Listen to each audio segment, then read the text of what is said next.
Hi, I'm Arushi Bhattacharya, Vice President Asia Pacific for Kingsley Gate Partners, an international search firm that's focused on recruiting leadership and board candidates. Today, I'm going to be talking to Mohith Mohan as part of our In the Spotlight series, where we seek insights and share thought leadership from business. Mohith, it's an absolute pleasure connecting with you today. To all of you out there, Mohith Mohan is the Senior Director HR at Lowe's India, but really does wear multiple hats. In his leadership role, Mohit leads the entire HR portfolio, including culture development, recruitment, diversity, inclusion, workforce planning, compensation, performance management, learning, and even communications and branding and CSR. In addition, Mohit has had leadership responsibility for the India real estate facilities and finance functions in India, and he brings a rich experience in the financial product and retail space. His expertise cuts across consulting, organizational strategy, coaching, building organization. And before Lowe's, he's worked with Hudson's Bay Company as the divisional vice president and site leader. Mohit enjoys conversations, coaching conversations, organizational design, and building for the future. And therefore, who better to converse with as we dive into our first in the special series of conversations exploring the evolving landscape of the all-important global capability and innovation centers. Mohit, you've had tremendous experience having worked with the sector and in India. And as we know, India has made a huge contribution to the growth of global organizations with the GCCs, GICs that we are currently home to, almost 1,400, I believe. So let me begin by asking you how you've seen the industry evolve over the last couple of years and more significantly through the course of the pandemic. Over to you. Sure. No, great. Thank you. Thanks, Arushi. Thanks for the warm welcome. It's such a pleasure to be here, and being on the spotlight. So absolutely, look forward to this conversation. It's nicely, I think you've kind of articulated the journey with the GCCs today. Have exponentially grown, and we continue to see them grow, right? And my experience largely has been with this journey. So I've close to 2 decades, has been with working with companies like this, and it's interesting. It's almost like me being from Bangalore, seeing old Bangalore grow, right, to where it is today. In some ways, right. I think I would associate that. But the evolution of GCCs, from my perspective, it's similar to being, like from the India growth story. So you look at how India has transformed over the last 2 decades or so. I think it's very consistent with how the GCC story has come out. And today, the way GCCs are looked at are more hubs of transformation. And I think that's really one of the key, I think takeaways for me in terms of how GCCs today play a role. And if I have to look at really the last decade, because I think that's really where if I would say the acceleration has happened, they've really focused on from being single function, really looking at one function that's being done out of GCCs out of India to really looking at GCCs as multifunctional. And that's, it's no more about just the cost arbitrage. I think it's really about driving business value back to the parent organization or to the headquarters. So when I look at, if I have to kind of look at this from even Lowe's and how this has been for us, if I have to rewind back pre-2014 when we did not have a presence in India, at least as a GCC, we worked with several third-party vendors and service providers. And the focus around this was largely around keeping the lights on in terms of work we were doing here. And then we made a decision in 2014 that we will open a GCC in India. And that's when we narrowed down to Bangalore as our location. And I'll say that the journey from there on, in 2014, it was really about follow the sun model, leverage the talent that's available in India. I would say more recently, 2019, where we pivoted. And I think I would attribute 2019 for us in Lowe's as a inflection point of how we started looking at the talent here in India. And this was closely linked to also the organization transformation back at headquarters. So as an example, like our tech stack, which, where we fundamentally started moving away from package solution and we started looking at building products and solutions in-house. And that also meant in terms of the type of talent we were going after, or even looking at, things like microservices architecture that we started building out of our GCC here. Another development, I think, which was interesting was product, which did not exist in the past, like product teams. So we had product development roles sitting here, and the charter being also led for several teams out of India. So it was no more about, headquarters in India. I think we started looking at this as really another headquarters, very simply put. And it was not only a tech story. I think that was another important thing for us. When I say 2019, we started looking at India to, from a paradigm perspective, can we do business functions like merchandising, like co-merchandising, like online merchandising, store environment. We started looking at that, marketing, or even things like supply chain. So I think that those have been a couple of things that I associate, and I think it's very consistent to your question about the GCC. And if I have to look at the pandemic, specifically to your question on what has changed, if anything, I think it's accelerated that journey, right? And pandemic has. And I can talk again just in the context of Lowe's. When we kind of got into the pandemic in March, I think one of the things was about we doubled down on our investments in terms of digital, in terms of technology. And that really meant that we were accelerating our journey. What ideally we had anticipated would take 3 to 5 years, we started bringing it into our roadmap, which in a 12 to 18 month horizon. So that meant moving faster, and it really paid off. I mean, today where we are, like Lowe's.com, which is our digital channel, has grown in 2020 alone over 111% in terms of sales, right? Okay. And obviously, I think the GCC has had a critical role to play in that journey, so to speak. But what I will say, just to conclude, Arushi, on that question is, I think it's not all about technology or not all about the business. I think while we went through this, and it's, I would say, consistent with also other GCCs, it's about how we have prioritized our associates, how we prioritize the communities we live in, because I think it's as critical that it's not only about the business, it's also about who we serve locally here, which are our employees, which are our communities, vendor partners, etc. And I think that's really been something that I feel good about at Lowe's, that we've really stood tall. Like even as an example, like our CSR, or our community funds that we contribute, 75% was towards the pandemic that we contributed, and it wasn't 2%. So there's a requirement by law that we contribute 2% of the profit. We have consistently, whether it's last year or this year, done more than the 2% commitment, which is like the requirement by law. So we've always done more than that. So I feel really good in terms of how the GCC journey, as well as how we as an organization have been able to kind of go through and come strong through the pandemic. Thank you so much. I mean, that's an organization with a heart for sure. And, the insights shared about the evolving journey has been fantastic. So while there are many exciting areas to cover, Mohith, I would probably just want to try and focus our discussions towards a couple of topics, maybe sustainability and the human impact, which we as a firm track very keenly across the industry. As far as sustainability is concerned, I think the industry has evolved significantly during the course of the pandemic, as you mentioned, with the rising focus on ESG. In the last few years, several organizations have pledged to the environmental goals and social responsibility. So one that comes to mind is a financial services GCC that invested in an electric fleet to provide office pickup and drop services for its employees. So, just taking that perspective in mind, what does sustainability really mean to Lowe's, and how does the Lowe's Innovation Lab ensure a sustainable future and keep its employees engaged with the initiatives? Would love to really hear about those initiatives from you. Sure. And I would say, Arushi, that's a very topical subject today. And also, I think the industry we operate in, we are into the business of home improvement, right? So we are literally, our business is about taking our products closer to our customers' homes. And that's a very private place for all of us, right? So when we talk about sustainability, I think it's about delivering not just the best solutions and products to our customer, but we want to be a positive influence, whether it's to our customers, whether it's to our vendors, whether it's to the community, right? I think we are very big on the communities we kind of live in or service, right? So, and to accomplish this, the couple of things, our strategy has been very simple. I think it's about responsible sourcing, because at the end of the day, we are looking at products, home improvement products. It's about environment-friendly products. And, I think while we're looking at it from a business standpoint, it's about maintaining a diverse, engaged workforce. And I think that's been also pivotal to our sustainable efforts. And like I mentioned earlier, it's also about the communities we serve. And it means that we operate ethically and responsibly.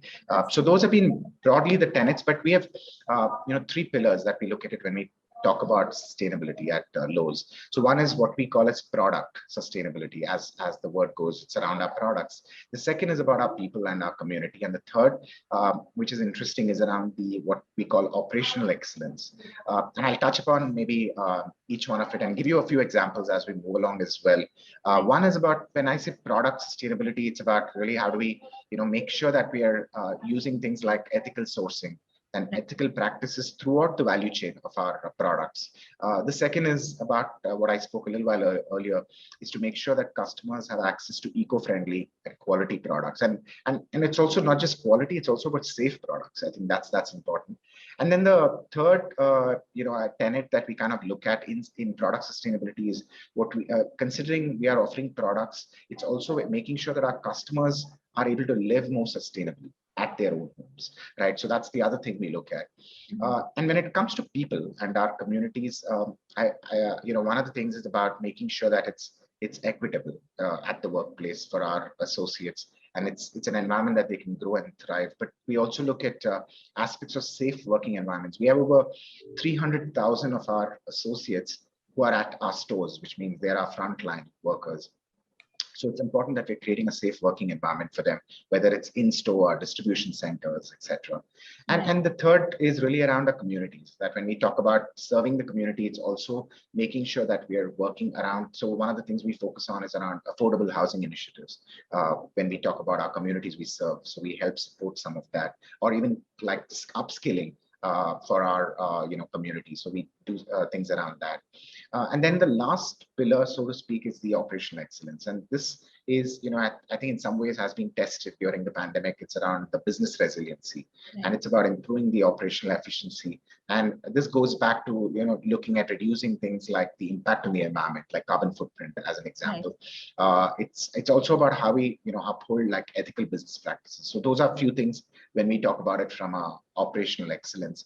And just since you spoke about the Lowe's Innovation Lab, I thought I'll talk a little bit in terms of a few things we're doing, both around the Innovation Lab, also around things we're doing here from a GCC standpoint. So as an example, during the pandemic, we set up a command center to help our associates' well-being. So this was from everything, from even like for new employees or existing employees, delivering assets like your laptop, peripheral mouse, keyboard, etc., to their associate homes, to even like delivering medicines during the pandemic and the lockdown, right? So that was an important measure, including finding hospital beds, delivering oxygen concentrators to our associate homes. And it was never about just the associate. It also was about their families. It's about, the community we live in. That was the other thing. And then I think through all this, we've been able to, and we track it, we measure this, we've been able to reduce our about 1,700 tons of carbon emission footprint as an organization. And this is just from, I'm talking about it from the GCC alone, right? The second thing we do, which an example I'll take around product sustainability, is around global sourcing. So we actually have started direct sourcing from India. And this is a very important and a strategic initiative for us, from really, making sure that we are able to leverage the India market of sourcing raw materials or even finished products, and we are offering it the best value back to our customers. But while we go through this, it's also important that we are doing this in a sustainable manner. So, for example, the factories we work with factories across India, up north and in the south. We engage in, for example, like these factories are Green Guard certified, which means from from emissions and from the aspects of the materials that they use, or even things like wood, for example. What we source has to be certified under what's called as Forest Stewardship Council, or FSC, right? And the vendors we work with, they have to comply with things like Trade Partnership Against Terrorism. So it's a very diverse set of things that we look at so for us, it's very important, from sustainability. And the Innovation Lab, I think is a very interesting aspect on how that plays a role in all of this, because that really helps us to accelerate in terms of how we think about the future for what our customer needs are, or even our associate needs are internally, right? So a few things that we are doing is working with a lot of deep tech companies, doing a lot of R&D in-house, which is within Lowe's here in the GCC, or even at their startup premises. But a couple of things that I can talk about, which we are doing is, for example, 3D printing. So that's something we're doing. We're working around material sciences, nanotechnology, AI, and it's like a varied solution. It's not just one thing. We're going after multiple things, but with common objectives of looking at aspects like reducing carbon footprint, as an example, or reducing water consumption, whether it is in our stores or in our corporate offices. And considering we are into home improvement, it's also improving the quality of the homes through intuitive and accessible ways, right? Some very interesting stuff we're looking at for different demography of our customers through sustainable efforts. This is fantastic. I mean, I've heard a lot of stuff because, having worked with Lowe's Innovation Labs, I think the kind of tremendous research that goes on and the partnerships that you build, I think it's very heartening to really kind of hear of these kind of efforts and initiatives on part of Lowe's. So I think that's fantastic. Also, in terms of, if we move on to a topic which is even close to what we are discussing reports have indicated that GCCs represent close to about 28% of the best places to work for women. DE&I and gender is bigger than ever before to include much more now than just gender diversity. So how does the Lowe's DNA create for an inclusive opportunity for all? Yeah, and I agree, Arushi. I mean, this is really close to us at Lowe's and to me personally as well. And I think for us at Lowe's, obviously it's about one thing which is very important is the perspective that each one of us brings as associates, but also it's about what our customers bring in, what our vendor partners bring in. I think it's important when we talk about diversity and inclusion. So for us, the D&I charter, so to speak, is guided again by 3 pillars. So we have bucketed them into culture, diversity, and inclusion. So these are the 3 broad pillars, and this is global in terms of how we look at this. So maybe I'll talk a little bit in terms of what we're doing here in India towards from a D&I perspective. So interestingly, we have come up with this what's called as resource groups or business resource groups. It's run by the associates, and it's obviously for the associates in that sense. How these are structured. So a couple of business resource groups that we've created is around persons with disability, LGBTQ, women's, BRG as we call it. So these are a couple of them that we've rolled out. We intend to roll out more, but really these are what I would say groups of individuals that are coming together with common purpose that help to drive the charter. So for us, the role that these BRGs in short play is very important because they're evangelizing the whole aspect of inclusion. And it's not just from a workplace or internally, but it's also externally. It's about how do we kind of look at aspects of when we bring in talent from the outside. So for example, internally, if I have to just look at the internal aspects of what a BRG does, it's about when we talk about organization culture, and culture is such an important aspect. And if you think about it, even in today's day and age where everything is virtual, the BRGs play a very active role in terms of driving a sense of belonging. And it's also about driving engagement amongst our associates. So that's one thing that they do. The other thing which BRGs are doing, which I think is again very instrumental, is about our hiring process, making sure the process of hiring diverse talent is made easier, right? Not just for the individual who we want to go and hire, but it's also about the manager.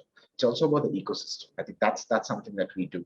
And from an external perspective, the BRGs also really act as a platform that, for us to demonstrate that, we have these opportunities and we are open to encourage, individuals with diverse backgrounds, with different needs that they need, and we are willing to support, right? I think that's been a very important part, how we have kind of looked at it from an external perspective. A couple of things we've done, just some examples I can share, Arushi, is from like the women's BRG, what we're doing.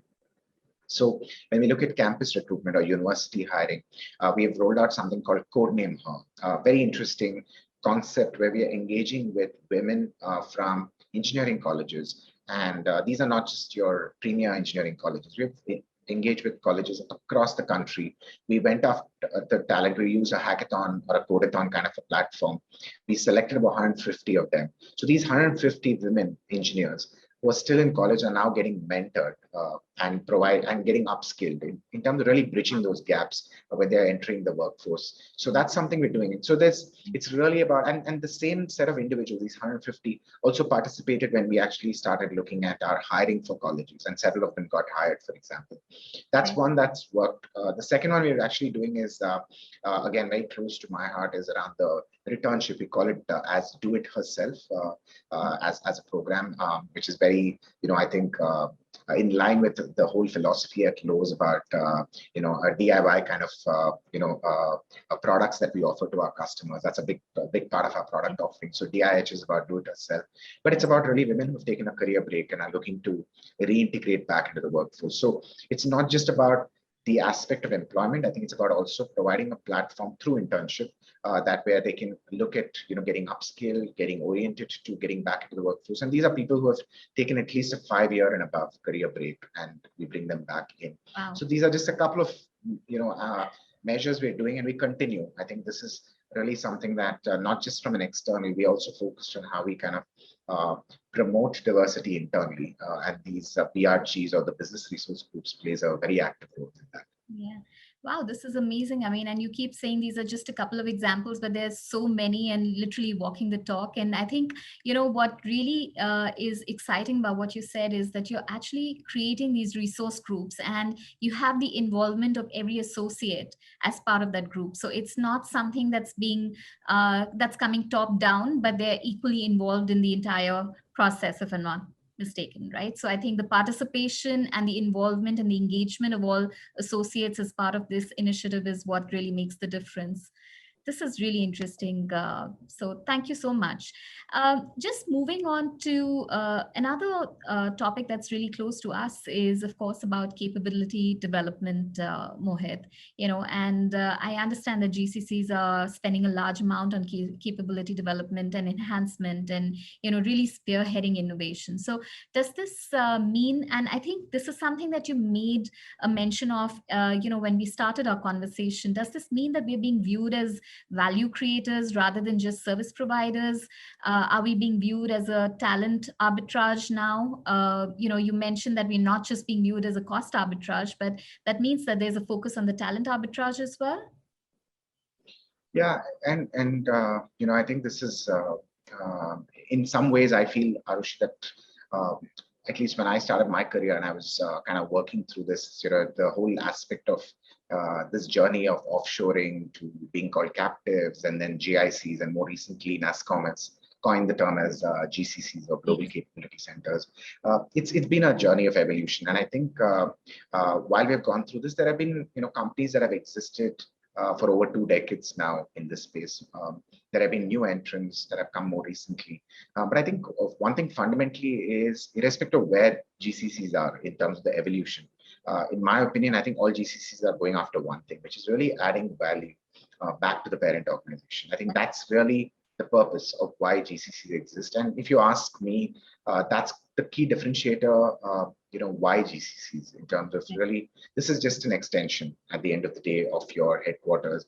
And the way the talent works here, the way we look at it from a culture, where we look at it from aligning to strategy for the overall organization, is no different, whether you're sitting in New York, whether you're sitting in Charlotte, or you're sitting in Bangalore. I think it means the same thing for all of us.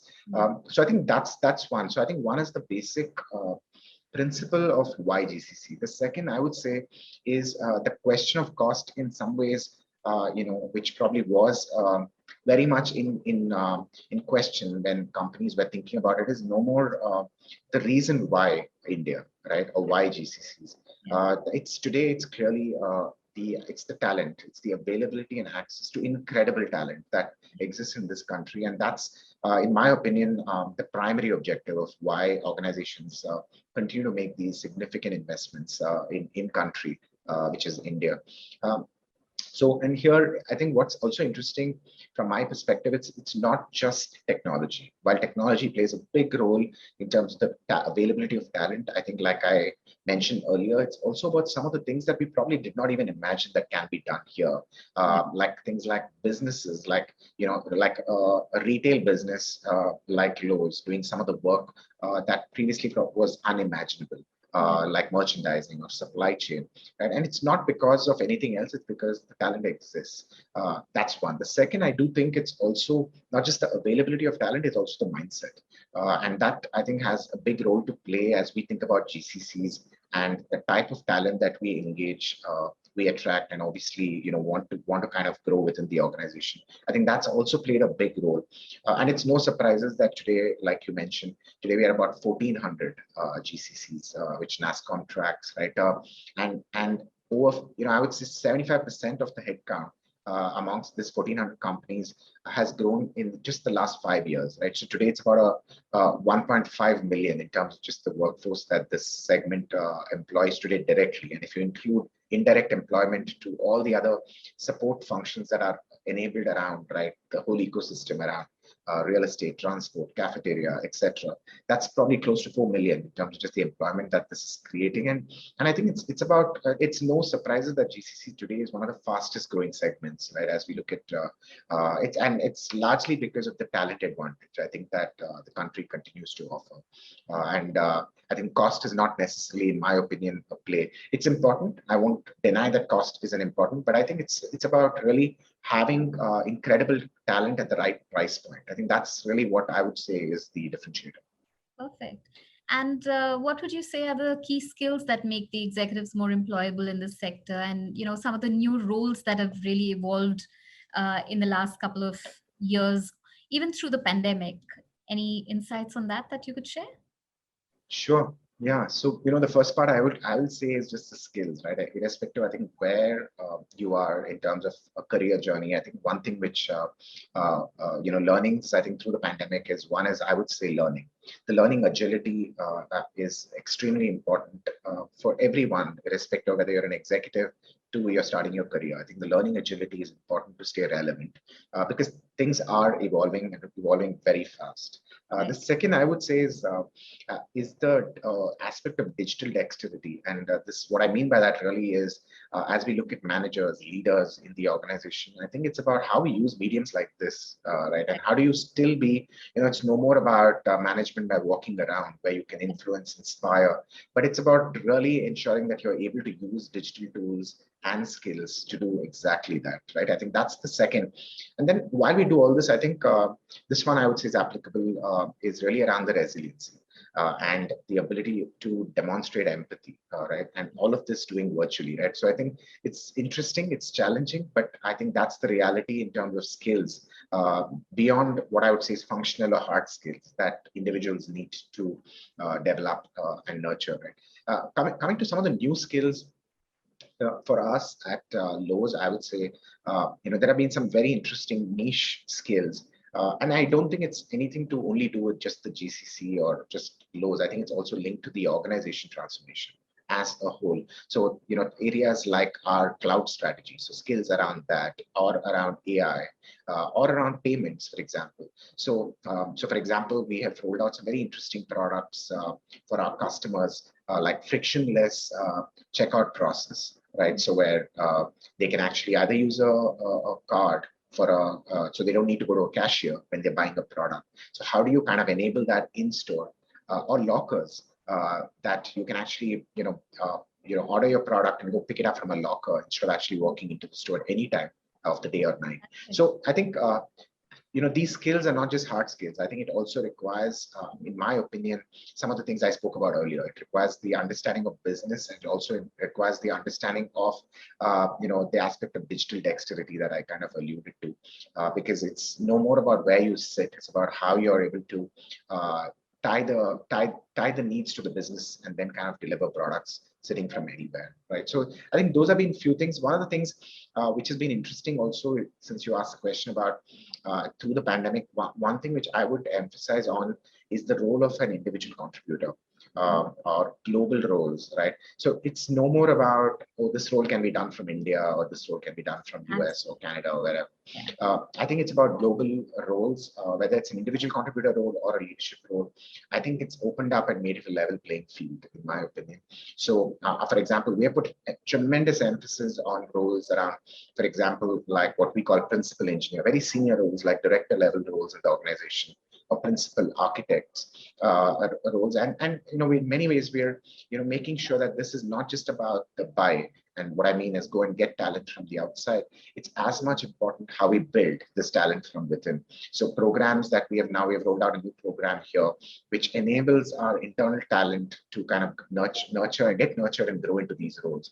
So I think both are very important as we look at the next frontier of kind of moving through this, because I don't think this mode of working is going to go away. I think we will continue to look at this, and I think it's about how we adapt and how we evolve, and we are able to kind of bridge some of the gaps that exist. Yeah. No, this is fantastic. And I couldn't agree with you more, Mohit. I think even as an executive search firm and the fact that we work across with multiple clients, I think these are key skills that cut across multiple sectors, not limited just to the GCCs. So totally agree with you over there. Well, Mohit, this has been such a pleasure talking to you. And while I could just go on, and I love the examples that you've shared with us and the time that you've spent with us and giving us insights on not just sustainability and capability development, but the GCCs as a whole and how your business is involved. And what has been most interesting is the kind of efforts that Lowe is making as an organization. And I really think it's an organization with a heart, and really, really happy to be associated with Lowe's, and we feel privileged. I think this has been a fantastic discussion, and I can't thank you enough. So thank you so much for your time, and I hope to keep these conversations going in the future as well. Thank you, Arushi. Value this, and I think it's been a great conversation. I could go on as well. Just enjoyed the conversation. So thank you. Thanks for inviting me.